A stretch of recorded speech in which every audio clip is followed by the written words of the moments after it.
Good morning from Portugal. అందరూ ఎలా ఉన్నారు? ఈ వీడియో చేయడానికి ముఖ్య కారణం ఏంటంటే లాస్ట్ వీక్ అంతా ఒక అడ్వర్టైజ్మెంట్ సర్క్యులేట్ అవుతుందన్నమాట.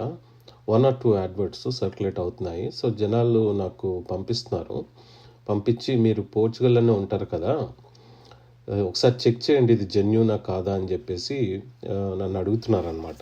సరే నాకు పంపించండి అడ్వర్ట్ చూస్తాను అని చెప్పేసి అడిగితే వాళ్ళు పంపించారనమాట. సో చూడండి, హాయ్ సార్, పోర్చుగల్కి ఒకరు వర్క్ వీసా చేస్తున్నారు, ఎప్పుడు వస్తున్నాయా సార్ వీసాస్ అని అడుగుతున్నాడు ఒక పిల్లాడు. ఇలా చాలామంది పంపిస్తున్నారు అనమాట, సేమ్ అడ్వర్ట్ పంపిస్తున్నారు. సో దీన్ని నేను చెక్ చేశాను అనమాట. చెక్ చేసి యాక్చువల్గా చూస్తున్నాను అసలు ఏంటి ఇన్ఫర్మేషన్, ఎవరు చేస్తున్నారు అని చెప్పేసి. సో యాక్చువల్గా ఏంటంటే అడ్వర్ట్ ఇలా ఉంటుంది, కానీ అడ్వర్ట్ మీద అడ్రస్ కానీ ఫోన్ నెంబర్స్ కానీ అలాంటివి ఏమీ ఉండవు అనమాట. సో ఇక్కడ చూస్తున్నారు మీరు, జెన్యూన్ వర్క్ పర్మిట్స్. ఎప్పుడైతే మనం జెన్యూన్ అని హైలైట్ చేసి మరీ పెడతారో వర్క్ పర్మిట్స్ అని, అప్పుడే మనం చాలా కేర్ఫుల్గా ఉండాలన్నమాట. Okay, direct employer offers VFS process అని చెప్తున్నారు. పోర్చుగల్కి D1 వీసా, వే హౌస్ జాబ్స్ 870 per month, బ్లా బ్లా బ్లా అని చెప్తున్నారు. తర్వాత యుక్రెయిన్ అంటే యుక్రెయిన్ కూడా పంపిస్తారంట. ఆల్రెడీ వార్ నడుస్తుంది, అయినా కానీ యుక్రెయిన్కి పంపిస్తా అని చెప్తున్నారు. Okay, that's well and good. పర్లేదు, జాబ్స్ వస్తే మనకే మంచిది జనాలకి. బట్ ఇది ఎంతవరకు జెన్యూన్ అనేది మనం తెలుసుకోవాలి కదా. సరే అని మనం కాంటాక్ట్ చేసామన్నమాట. అతనికి ఎవరైతే చేస్తున్నారో అతనికి కాంటాక్ట్ చేసాము. సో ఇక్కడ చూడండి, పోలాండ్ కూడా పంపిస్తున్నారు. పోలాండ్కి సీజనల్ వర్క్కి పంపిస్తున్నారంట. సో ఇక్కడ డీటెయిల్స్ అంతగా ఏమీ లేవు, కాంటాక్ట్ నెంబర్స్ లేవు, కంపెనీ రిజిస్ట్రేషన్ కానీ అట్లాంటిది ఏమీ లేదు ఇక్కడ. చూడండి, Poland seasonal visa, seasonal spelling చూడండి. Cheap price visa tickets 3,50,000 INR, process 60 working days. Apostille అంట, అపోస్తల్ స్పెల్లింగ్ చూడండి. సో స్పెల్లింగ్లు కూడా తెలియని వాళ్ళు వీసాలు చేసి పంపించడానికి రెడీ అవుతున్నారు మార్కెట్లో. సో జాగ్రత్తగా ఉండండి. ఓకే, సో నేను కాంటాక్ట్ చేసి చాలా డీసెంట్గా అడిగాను అనమాట. Hi, how are you doing? My name is Prasad from Your Voice YouTube channel. I have been receiving many queries about one of your adverts for Portugal. I would like to discuss few things behalf of my subscribers. Would you be able to have a conversation with me when you have some free time? Thank you అని చెప్పేసి message పెట్టాను. అంటే మనం details కనుక్కోవాలి కదా, ఎందుకంటే subscribers మనకి పంపిస్తున్నారంటే మనం సబ్స్క్రైబర్స్ తరపు నుండి మనం డీటెయిల్స్ కనుక్కోవాలి. అది మన ఛానల్ పెట్టింది అందుకు. ఎవరికైనా ఏమైనా డౌట్స్ ఉంటే క్లియర్ చేయడానికి మనం ఛానల్ పెట్టామన్నమాట. ఓకే, కానీ ఏమైందంటే ఇది మెసేజ్ చూసి కూడా మనకేం రిప్లై రాలేదు. ఓకే, అలాగే ఎవరైతే అబ్బాయి నాకు పంపించాడో ఆ అబ్బాయికి ఇతను ఏమంటున్నాడంటే, నువ్వు పోర్చుగల్ వాళ్ళతో ఫోన్ చేపిస్తున్నావు, నీకు ఇష్టం ఉంటే చేసుకో లేకపోతే లేదు అని చెప్పేసి చెప్పాడంట.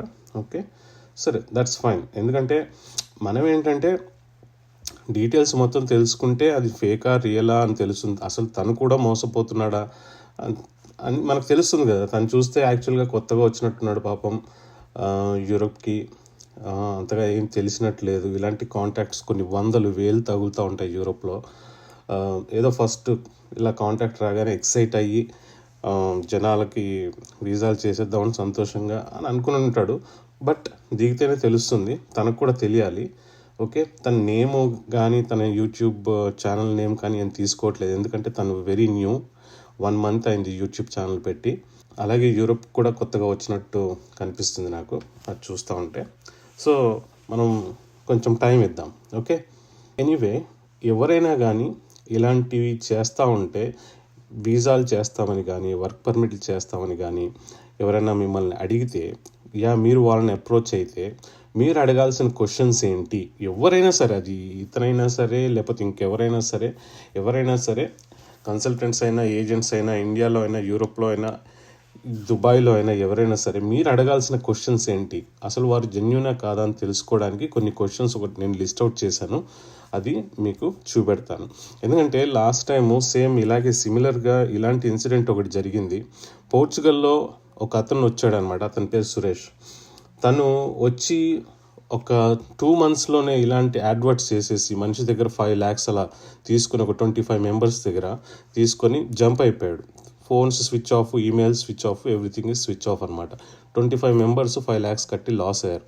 సో ఇది ఇలాంటి స్కాములు చేయడం చాలా ఈజీ. ఎస్పెషలీ ఈ ఫారిన్ కంట్రీస్కి వచ్చినప్పుడు వాళ్ళు ఏమనుకుంటారు, ఇతను ఆల్రెడీ ఫారెన్లో ఉన్నాడు కదా, మనకి చేస్తాడేమో, వీళ్ళ కాంటాక్ట్స్ ఉంటాయి కదా, చేస్తాడేమో అని జనాలు అనుకుంటారు ఇండియాలో.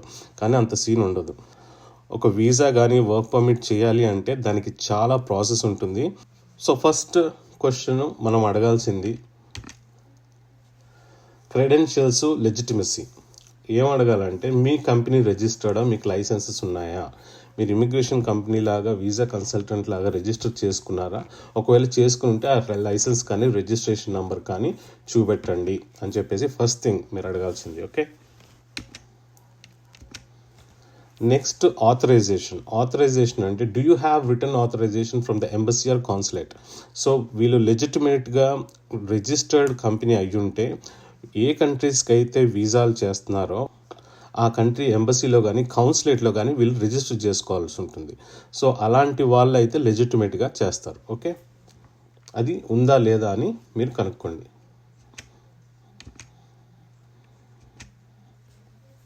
Next services and scope.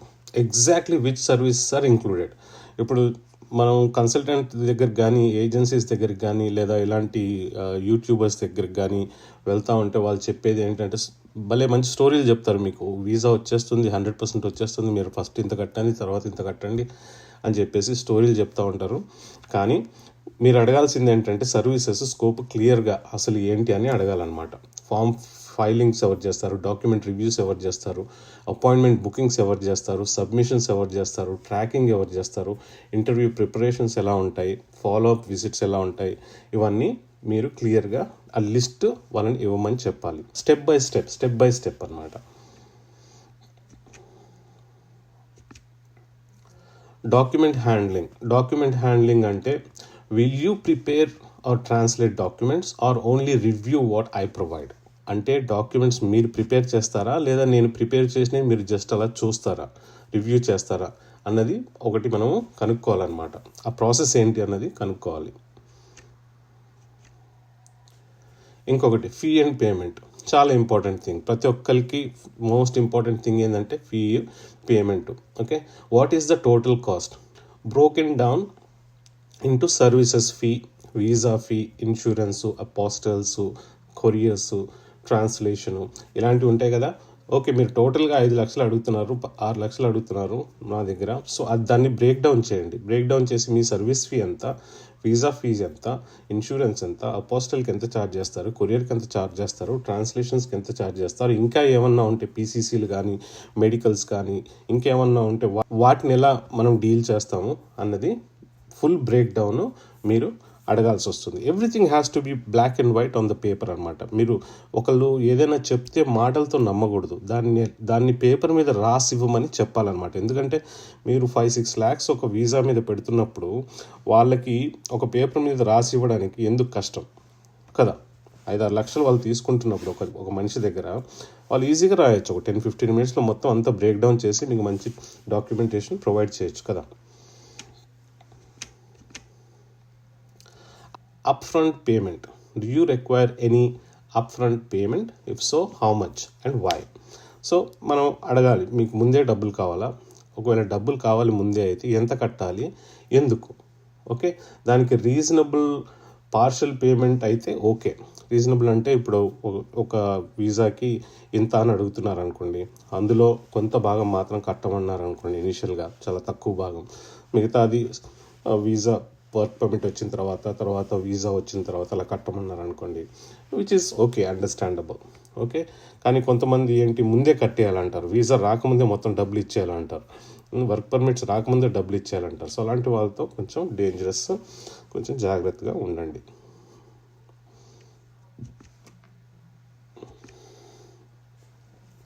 Payment proofs. What payment methods do you accept and will I get official receipt or invoice. Okay, ఆ రిసీట్స్ కూడా ఎలా ఉండాలంటే మీరు పేమెంట్ చేసినప్పుడు అవి ట్రేసబుల్ అయ్యి ఉండాలి త్రూ బ్యాంక్స్ కానీ లేదా పేటిఎమ్స్ కానీ ఇలాంటివి ఉంటాయి కదా, ఏదో ఒకలాగా మీరు దాన్ని ట్రేస్ చేసేలాగా ఉండాలన్నమాట. మీరు ఇచ్చిన ప్రతి పేమెంట్ కూడా ట్రేస్ చేసేలాగా ఉండాలి. Time lines and process. ఇప్పుడు నార్మల్గా జనరల్గా ఇండియాలో ఎలా చెప్తారు ఏజెంట్స్ అంటే 60 రోజుల్లో వచ్చేస్తుంది, 40 రోజుల్లో వచ్చేస్తుంది, 3 నెలలు పడుతుంది, 4 నెలలు పడుతుంది అని చెప్తారు. ఓకే, కొన్ని కన్సల్టెన్సీస్ ఉన్నాయి 3 నెలలు పడుతుంది అని చెప్పేసి 3 సంవత్సరాలు అయిపోయింది, ఇంకా నడుస్తూనే ఉన్నాయి అప్లికేషన్స్ వాళ్ళవి. ఓకే, సో అలాంటివి అనమాట. What is the estimated processing time and key milestones. Okay, submission, decision, passport return, వీటి మొత్తం అంతా కలిపి మొత్తం ఎంత టైం లైన్ ఎలా ఉంటుంది రియలిస్టిక్గా మీరు చెప్పండి. ఓకే, అవుట్కమ్ గ్యారంటీస్ అనమాట. ఫస్ట్ మీరు అడగాల్సింది do you guarantee visa approval. మీరు వీసా గ్యారంటీగా ఇవ్వగలరా అన్నది మీరు ఫస్ట్ అడగాల్సింది.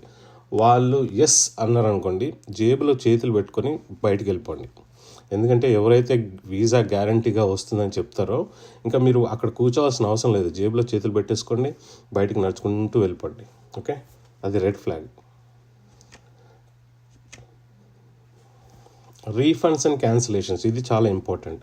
చాలామంది మనకి కాంటాక్ట్ చేసిన వాళ్ళు ఏం చేస్తారంటే ఫస్ట్ డబ్బులు కట్టేస్తారు, డబ్బులు కట్టేసి తర్వాత చేతులు కాలిన తర్వాత నా దగ్గరికి వస్తారనమాట. సార్ ఇలాగ అయింది, ఏంటి ఇప్పుడు ఏం చేయాలని చెప్పేసి.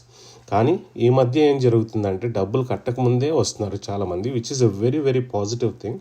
ఎందుకంటే మనం డబ్బులు కట్టకముందే అయితే మనం వాళ్ళ డీటెయిల్స్ అన్నీ కనుక్కొని అసలు ఏంటి ఇది లెజిటిమేట్గా వీళ్ళు చేస్తున్నారా లేదా అని చెప్పేసి మనం ఇన్వెస్టిగేషన్ చేసి అట్లీస్ట్ కొంతమంది డబ్బులనైనా సేవ్ చేయొచ్చు అనమాట.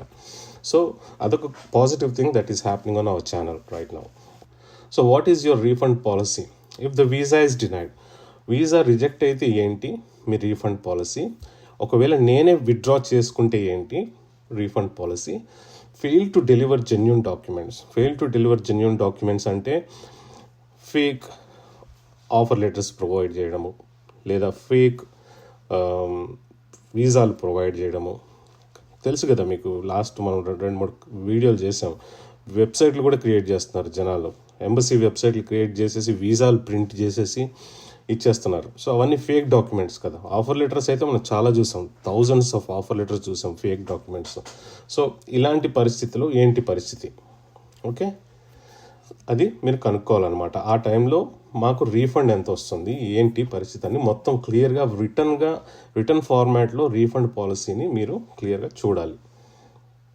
ఎవరైనా సరే వచ్చేస్తుంది 99% వచ్చేస్తుంది 100% వచ్చేస్తుంది అంటే కుదరదు, అది రాసి ఇవ్వాలి.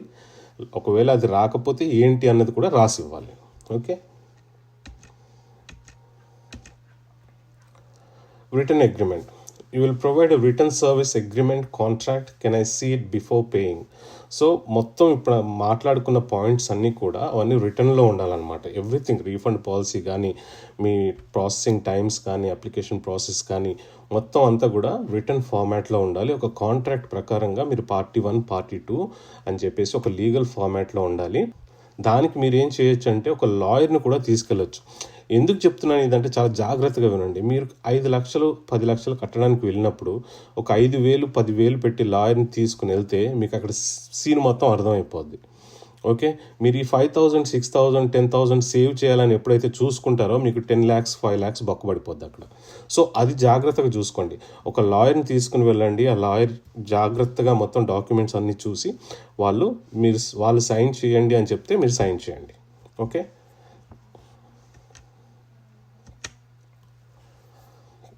సక్సెస్ రికార్డ్ అండ్ రెఫరెన్సెస్ అంటే ఇంతకుముందు మీరు ఏమైనా వీసాలు చేశారా, ఒకవేళ చేస్తే వాళ్ళ రెఫరెన్సెస్ ఇవ్వగలరా. ఓకే, మేము వాళ్ళతో మాట్లాడొచ్చా లేదా చాట్ చేయొచ్చా. ఒకవేళ వీసాలు చేసుంటే, వర్క్ పర్మిట్లు చేసుంటే ఆ కాపీస్ మాకు ప్రొవైడ్ చేస్తారా, మేము క్రాస్ చెక్ చేసుకుంటాము. ఇలాంటి వెరిఫైయబుల్ రెఫరెన్సెస్ మీరు వాళ్ళని అడగొచ్చు అనమాట. ఓకే,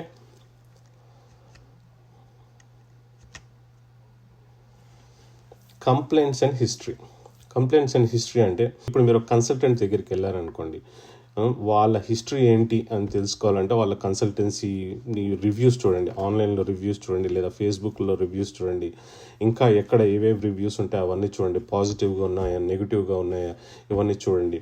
అలాగే కొంతమంది యూట్యూబ్ ఛానల్స్ పెట్టి యూట్యూబ్లో అడ్వర్టైజ్మెంట్ చేస్తూ ఉంటారు. ఎవ్రీ 5 minutesకి 10 minutesకి ఒకసారి వచ్చేసి మా దాంట్లో మేము ఈ వీసాలు చేస్తాం, నెదర్లాండ్స్ చేస్తాం, ఫిన్లాండ్ చేస్తాం, స్విట్జర్లాండ్ చేస్తాము అని ఏదేదో ల్యాండ్లు చెప్తూ ఉంటారు.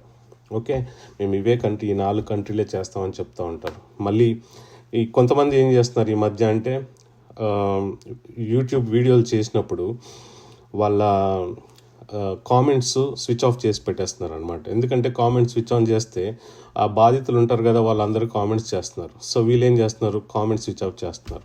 స్విచ్ ఆఫ్ చేసేసి ఏదో క్లయింట్లతో మాట్లాడినట్టు ఒక స్క్రిప్ట్ తయారు చేస్తున్నారు. ఆ క్లయింట్ ఎక్కడో నెదర్లాండ్స్లోనో స్విట్జర్లాండ్లోనో ఉన్నట్టు చూపించి ఒక వీడియో నడుస్తూ ఉంటుంది. ఆ వీడియో జస్ట్ వీడియోనే అనమాట, ఏదో యూట్యూబ్లో ఒక వీడియో నడుస్తూ ఉంటుంది స్క్రీన్ మీద. పక్క రూమ్లో ఎవరినో కూర్చోబెట్టి వాళ్ళతో మాట్లాడిస్తూ ఉంటారనమాట. ఇవి 2 మర్జ్ చేసి యూట్యూబ్లో అప్లోడ్ చేస్తారు. అప్లోడ్ చేసి ఓకే మేము క్లయింట్తో మాట్లాడిచ్చాం అన్నట్టు చూపెడతా ఉంటారు.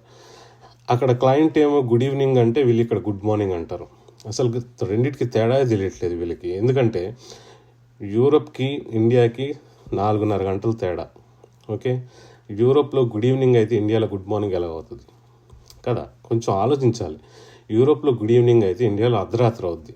కొంతమంది ఏం చేస్తున్నారంటే 5 star హోటల్స్లో మేనేజర్గా జాబ్ ఇస్తున్నట్టు, లేదా మార్క్స్ అండ్ స్పెన్సర్స్లో లేదా అమెజాన్లో జాబ్స్ ఇస్తున్నట్టు మేనేజర్స్గా. అసలు ఆలోచించుకోండి, ఇండియా నుండి వెళ్ళిన వాళ్ళు, బ్రాండ్ న్యూగా వెళ్ళిన వాళ్ళు మార్క్స్ అండ్ స్పెన్సర్స్లో, అమెజాన్లో, 5 star హోటల్స్లో ఎవరైనా జాబ్లు ఇస్తారా? మేనేజర్స్ అంటే యూరోప్లో జాబ్లు వచ్చాయి మోస్ట్లీ తెల్లోళ్ళకే. ఎందుకంటే తెల్లోళ్ళకే వింటారు కనుక మేనేజ్మెంట్ జాబ్స్ అన్నీ తెల్లోళ్ళకే ఉంటాయి. దాని కింద ఉన్న జాబ్స్ అన్నీ మనకు ఉంటాయి. లేదా టెక్నికల్ జాబ్స్, టెక్నికల్లో ఇండియన్ మేనేజర్స్ ఉంటారు.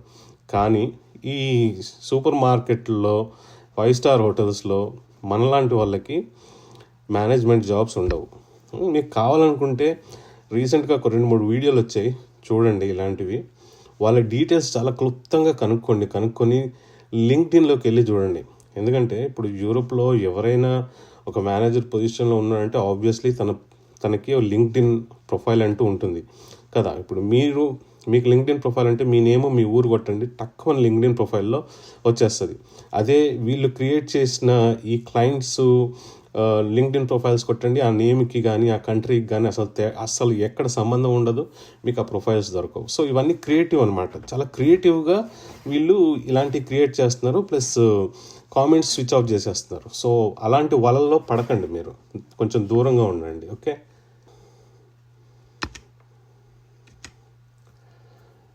ఓకే, కొన్నిసార్లు ఏమవుతుందంటే కొంతమంది ఈ డాక్యుమెంట్స్ చదవలేని వాళ్ళు, అలాంటి వాళ్ళు ఉంటారు కదా. ఈ ఏజెంట్స్ ఏం చేస్తారంటే మీ తరపున కూడా వాళ్ళే సిగ్నేచర్స్ పెట్టేస్తారనమాట. సో అలాంటి వాటితో కొంచెం జాగ్రత్తగా ఉండండి, మీ సిగ్నేచర్స్ మీరే పెట్టండి. ఓకే,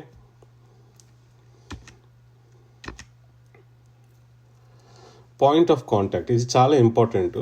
ఎందుకంటే కొంతమంది ఈ కన్సల్టెంట్స్ ఎస్పెషలీ విజయవాడ, హైదరాబాద్, వైజాగ్లో ఉన్న కన్సల్టెంట్స్ ఏం చేస్తున్నారంటే ఫస్ట్ డబ్బులు తీసేసుకుంటున్నారు. డబ్బులు తీసేసుకున్న తర్వాత ఎప్పుడైతే డబ్బులు వాళ్ళ చేతిలోకి వెళ్ళిపోతాయో వాళ్ళ ఈ క్లయింట్స్ నంబర్స్ని బ్లాక్ చేసి పడేస్తున్నారు అనమాట. మళ్ళీ వాళ్ళని కాంటాక్ట్ చేయకుండా. వీళ్ళు ఎంత ప్రయత్నించినా కానీ వాళ్ళని కాంటాక్ట్ చేయలేకపోతున్నారు. ఒకవేళ వాళ్ళ ఆఫీసులకు వెళ్తే అపాయింట్మెంట్ తీసుకుని రావాలంటున్నారు. అపాయింట్మెంట్ తీసుకోవడానికి మరి కాంటాక్ట్ ఉండాలిగా. నంబర్ బ్లాక్ చేస్తే అపాయింట్మెంట్ ఎలా దొరుకుతుంది కదా. సో ఇవన్నీ చూసుకోండి. పాయింట్ ఆఫ్ కాంటాక్ట్ చాలా క్లియర్గా మాట్లాడుకోండి. Who will be my point of contact, what is their name, phone number and email. Okay, so ఇవన్నీ తీసుకోండి. ఇవన్నీ తీసుకొని జాగ్రత్తగా నోట్ చేసుకొని పెట్టుకోండి డబ్బులు కట్టే ముందు.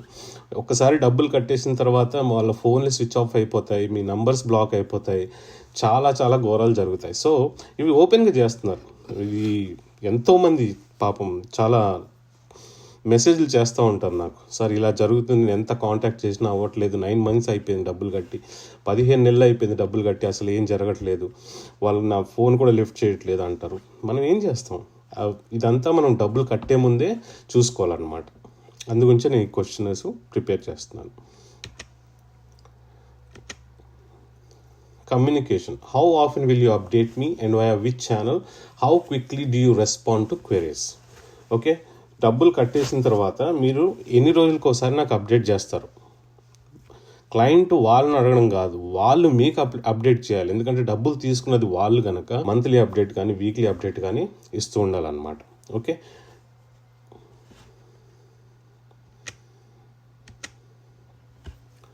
Insurance and liability. Do you have any professional liability errors and omissions insurance? So నాకు తెలిసి ఇండియాలో 99.9% వీసా కన్సల్టెంట్స్కి ఏజెన్సీస్కి ఈ ఇన్సూరెన్స్ ఉండదు. నాకు తెలిసి మేబీ ఉండొచ్చేమో, కానీ చాలా వెరీ వెరీ లిమిటెడ్ కంపెనీస్, చాలా తక్కువగా ఉంటాయి. ఈ ఇన్సూరెన్స్ ఏం చేస్తుందంటే బై మిస్టేక్ వాళ్ళు ఏవైనా తప్పు చేస్తే, అంటే ఫామ్స్ ఫిలప్ చేసినప్పుడు రాంగ్గా కానీ ఏదైనా ఇన్ఫర్మేషన్ ఫిల్ చేస్తే అక్కడ ఇన్సూరెన్స్ కవర్ చేస్తుంది అనమాట. ఇన్సూరెన్స్ లయబిలిటీ, మీరు ఎంత లాస్ అవుతారో అది ఇన్సూరెన్స్ నుండి మీరు కాదు వాళ్ళు క్లెయిమ్ చేసుకుని మీకు ఆ డబ్బులు ఇస్తారు. సో అలాంటి ఇన్సూరెన్స్ ఉందా అని మీరు వాళ్ళని అడగండి. ఓకే,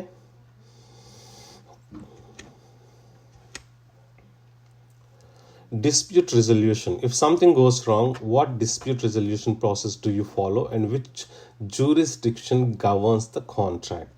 సో ఒకవేళ ఏమన్నా అటు ఇటు అయితే, నేను డబ్బులు కట్టేశాను, మీకు వీసా రాలేదో, లేకపోతే మీరు ఫేక్ డాక్యుమెంట్స్ నాకు పంపించారో, ఫేక్ వీసాలు పంపించారో, సో అలాంటి సిచ్యువేషన్ ఏర్పడితే మరి దీన్ని ఎలా మనం సాల్వ్ చేసుకోవాలి అన్నది ఒకటి మీరు క్లియర్గా కాంట్రాక్ట్లో రాయించుకోవాలన్నమాట. ఓకే,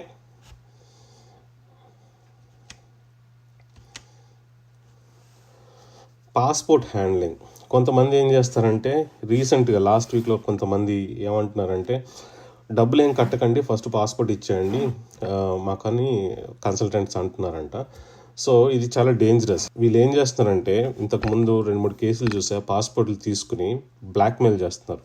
బ్లాక్మెయిల్ చేసి ₹1,00,000 ఇస్తే పాస్పోర్ట్ ఇస్తాము, 2 లక్షలు ఇస్తే పాస్పోర్ట్ ఇస్తాము అని చెప్తున్నారు. ఓకే, పాస్పోర్ట్ పోయిందని మీరు కేసు పెట్టేసి దాన్ని హ్యాపీగా ఇంకో కొత్త passport తెచ్చేసుకోవచ్చు.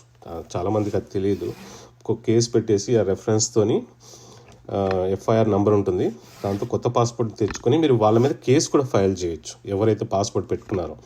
Okay, that's a secondary thing. కానీ ఫస్ట్ థింగ్ ఏంటంటే, ఒకవేళ వీళ్ళు పాస్పోర్ట్ అడిగితే కొన్ని విషయాల్లో పాస్పోర్ట్ వాళ్ళకి మీరు ఇవ్వాల్సి వస్తుంది. ఎందుకంటే స్టాంపింగ్స్ కానీ దానికి దీనికి కానీ దానికి టైం లిమిట్ ఉంటుంది. వాళ్ళు 3 నెలలు 4 నెలలు 6 నెలలు పాస్పోర్ట్లు పెట్టుకోవడానికి వాళ్ళకి రైట్ ఉండదు. ఎప్పుడంటే లాస్ట్ మినిట్లో ఎప్పుడైతే స్టాంపింగ్ కన్ఫర్మేషన్ వస్తుందో ఆ టైంలో మీరు స్టాంపింగ్ కోసం అని చెప్పేసి వాళ్ళకి ఇవ్వాల్సి వస్తుంది. 10-15 days మోస్ట్, అంతే. ఇంకా అంతకన్నా ఎక్కువ రోజులు వాళ్ళు పెట్టుకోవడానికి ఉండదు. That is illegal actually. Okay, additional cost. Who pays for additional cost and requirements? ఇది కూడా క్లియర్గా అడగాల్సి వస్తుంది మీరు. మెడికల్స్ కానీ, బయోమెట్రిక్స్ కానీ, పోలీస్ చెక్స్ కానీ, పీసీసీలు, వీటికి ట్రాన్స్లేషన్స్, ఇవి చాలా ఉంటాయి. వాటన్నిటికీ ఎవరు డబ్బులు అసలు మేము పే చేయాలా, మీ సర్వీస్ ఛార్జీలు కవర్ అవుతాయా, ఇవన్నీ కూడా మీరు ముందే మాట్లాడుకోవాల్సి వస్తుంది. రెడ్ ఫ్లాగ్స్ ఏముంటాయంటే, ఈ పాయింట్స్ మీరు అడిగినప్పుడు వాళ్ళు ఇచ్చే సమాధానాలని బట్టి మీకు తెలిసిపోవాలన్నమాట. ఫస్ట్ థింగ్ ఏంటంటే, do you require full payment up front? ఎవరైతే మిమ్మల్ని ఫుల్ పేమెంట్ ముందే అడుగుతారో అక్కడ నుండి మీరు నడుచుకుంటూ వెళ్ళిపోవచ్చు. Secondly, can you guarantee approval? ఎప్పుడైతే వాళ్ళు 100% గ్యారంటీగా ఇచ్చేస్తాము, 99% గ్యారంటీగా ఇచ్చేస్తామని బోర్డులు పెట్టుకుంటారు కొంతమంది, అలాంటి వాళ్ళ దగ్గర నుండి కూడా చేతులు జేబులో పెట్టుకొని నడుచుకుంటూ వెళ్ళిపోవచ్చు మీరు. Okay, why should I not contact the embassy అన్నప్పుడు ఇది చాలా వెరీ క్రిటికల్ క్వశ్చన్. ఏంటంటే, మీరు ఎంబసీని కాంటాక్ట్ చేయొచ్చు. సో అండ్ సో కంపెనీ, ఇలా XYZ కంపెనీ విజయవాడలో ఉంది, లేదా వైజాగ్లో ఉంది, లేదా హైదరాబాద్లో ఉంది, లేదా గుంటూరులో ఉంది, what ever it may be. ఈ కంపెనీ రిజిస్ట్రేషన్ నెంబర్ ఇది ఈ ఎంబసీ వీసా చేస్తున్నారు వీళ్ళు. అంటే ఫర్ ఎగ్జాంపుల్ లగ్జంబర్గ్ అనుకోండి, లగ్జంబర్గ్ వీసా చేస్తున్నాం అంటున్నారు, ఇది కంపెనీ రిజిస్ట్రేషను, దీనికి ఆథరైజేషన్ ఉందా అని మీరు ఎంబసీకి లెటర్ రాయొచ్చు. ఓకే, లెటర్ రాసి మీరు కన్ఫర్మ్ చేసుకోవచ్చు. వాళ్ళు ఏం చేస్తారంటే ఒకవేళ ఆథరైజేషన్ ఉంటే వాళ్ళు కన్ఫర్మ్ చేసి మీకు పంపిస్తారు. లేదు అన్నప్పుడు వాళ్ళు ఏం చేస్తారంటే వాళ్ళ డేటాబేస్లో ఈ డీటెయిల్స్ అన్ని పెట్టుకుంటారు. పెట్టుకొని టైం వచ్చినప్పుడు వాళ్ళు చేయాల్సింది వాళ్ళు చేస్తారు. ఓకే, సో ఇలాంటివి కూడా మీరు క్వశ్చన్స్ అడగచ్చు. నేను ఎంబసీని కాంటాక్ట్ చేయొచ్చా, కాంటాక్ట్ చేసినప్పుడు మీకేం ఇబ్బంది లేదా అంటే వాళ్ళ రెస్పాన్స్ చూడండి ఏమంటారు. నార్మల్గా ఏమంటారు, అవసరం లేదు సార్, వచ్చేస్తుంది సార్, 99% వచ్చేస్తుంది, మేము గ్యారంటీ ఇస్తున్నాం కదా, వచ్చేస్తుంది మీకు అని చెప్తారు. సో అట్లాంటివి ఏమైనా ఉన్నప్పుడు మీరు రెడ్ ఫ్లాగ్స్ కింద చూసుకుని జాగ్రత్తగా ఉండండి. సో ఈ వీడియో చేయడానికి కారణం ఏంటంటే ముఖ్యంగా ఒకటి, కొంతమంది జనాలు ఇలా యూట్యూబ్ ఛానల్స్ పెట్టుకుని కొత్తగా వచ్చి యూట్యూబ్ ఛానల్స్ పెట్టుకుని ఏదో తొందరగా డబ్బులు వస్తే తీసుకుని జంపు జలాన్ని అయిపోదాం అన్నట్టు కొంతమంది ప్లాన్ చేస్తున్నారు. ఒకటి రైట్, జాగ్రత్తగా ఉండండి. రీసెంట్గా ఒక అతను ఇండియాలో కజకిస్తాన్ అనే ఒక కంట్రీకి పంపించి వాళ్ళని ఏదో మోసం చేసి డబ్బులు తీసుకొని జంపు జలాన్ని, ఓకే, 9 మంది దగ్గర డబ్బులు తీసుకొని ఇజ్రాయెల్కి పారిపోయాడు. రైట్, ఇది ఒక కేసు మనం డీల్ చేస్తాం రీసెంట్గా. ఇంకొకటి ఏంటంటే నేను ఇందాక ఎక్స్ప్లెయిన్ చేసినట్టు యూట్యూబ్లో వీడియోలు పెట్టుకుంటూ మేము ఆ వీసాలు చేస్తాము, ఈ వీసాలు చేస్తాము, ఇగో ఈ క్లయింట్స్తో చేస్తున్నాము, ఇది మేము పంపించిన క్లయింట్స్ వీళ్ళతో మాట్లాడుతున్నాము అని వీళ్ళు ఒక స్క్రిప్ట్లు క్రియేట్ చేసేసి జనాల్ని నమ్మిద్దామని చెప్పేసి, సరే ఇలాంటివి చూపెడితే క్లయింట్స్ని చూపెడితే జనాలు నమ్మేస్తారు. జనాలు పిచ్చోళ్ళ అండి, ఎందుకు నమ్ముతారు చెప్పండి? ఎందుకు నమ్ముతారు? మీరు ఎప్పుడైతే కామెంట్స్ స్విచ్ ఆఫ్ చేసి పెట్టుకున్నారో అక్కడే మీ క్రెడిబిలిటీ పోయింది. అక్కడే అర్థమైపోతుంది మీ క్రెడిబిలిటీ ఎంత ఉందో. ఓకే, సో ఇలాంటి వాళ్ళతో జాగ్రత్తగా ఉండండి. నేను వీడియో చేసేది స్పెషల్లీ ఇలాంటి వాళ్ళ కోసమే. మీరు ఏ ఏజెన్సీనైనా కన్సల్టెంట్నైనా కన్సల్ట్ అయ్యే ముందు, లేదా మిమ్మల్ని ఎవరైనా కన్సల్ట్ అయ్యే ముందు, లేదా మీరు ఈ వీడియోలు చూసి ప్రొవోక్ అయ్యి వాళ్ళని కాంటాక్ట్ చేస్తే మీరు అడగాల్సిన క్వశ్చన్స్ ఇప్పటివరకు నేను చూపెట్టిన క్వశ్చన్స్. ఇందులో మీకు వాళ్ళు చెప్పే సమాధానాన్ని బట్టి మీరు డిసైడ్ చేసుకోవాలన్నమాట. ఎందుకంటే నేను ప్రతి ఒక్కరికి ఇవన్నీ ఎక్స్ప్లెయిన్ చేయలేను కనుక ఒక వీడియో చేసి వదిలేస్తే జనాలు చూసి కనీసం అన్ని గుర్తుపెట్టుకోలేకపోయినా కానీ కొన్ని క్వశ్చన్స్ గుర్తుపెట్టుకొని red flags, most importantly payments దగ్గర, రీఫండ్స్ దగ్గర ఇలాంటివి ఉంటాయి కదా, ఈ కాంట్రాక్ట్స్ దగ్గర అన్ని రిటర్న్ ఫార్మాట్లో ఉండేటట్టు చూసుకుని జాగ్రత్తగా మీరు చేసుకోండి. ఓకే, ఈ వీడియో నచ్చినట్టయితే లైక్ చేయండి, షేర్ చేయండి, సబ్స్క్రైబ్ చేసుకునే వాళ్ళు సబ్స్క్రైబ్ చేసుకోండి. అలాగే పక్కన గంట ఐకాన్ గట్టిగా నొక్కేయండి. మళ్ళీ వచ్చే వీడియోలో కలుద్దాం. అప్పటి వరకు సెలవు. Thanks for watching. Bye from Portugal.